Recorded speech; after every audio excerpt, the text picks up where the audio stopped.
O ju vllazën, mirësia dhe dhurata më e madhe e Allahut që ma ka falë mua dhe ty o shahadeti. La ilaha illa Allah. Vallai shpesh na shkon në mendje njerë kur e kemi gjithat bollokun në familjet tona, elhamdulillah Zoti që na ka dhënë bollok, na ka dhënë pasuri, na ka dhënë fëmijë. Po, e vërtetë është. Po mendoje mirësinë tënde më të madhe, shahadeti vllazën, la ilaha illa Allah. Mbra me përmenda edhe në dersin në xhamin e Ibranve, hadithin e Musës alayhis salam i cili i tha: "O Allah, më tregon një fjalë që të përmendi dhe të madhëroj." Allahu xhallahu ala i tha: "O Musa, thuj la ilaha illa Allah." Musa alayhis salam i tha: "Ja Rabbi, por robërit e tu e thon këtë fjalë.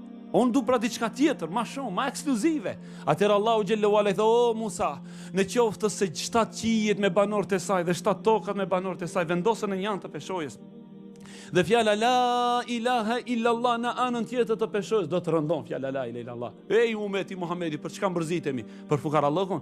Si ka mundësi më një njeri që e ka shahadetin të thotë orogjon kom stres? S'ka stres më për njëri që ka shahadetin. Se në qoftë se i humbish të gjitha, por e ke Zotin, vallai ke të gjitha.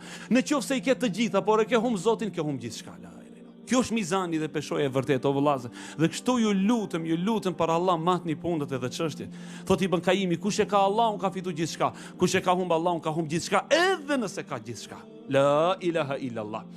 Pra ju lëzëjtemi 7 tokat me banorët e saj, 7 qijet me banorët e saj, dielli dhe hëna dhe gjithë ato pesha të mëdhaja të galaktikave në një anë të peshojës, shahadeti la ilaha illallah në anën tjetër do të rëndon fjala la ilaha illallah.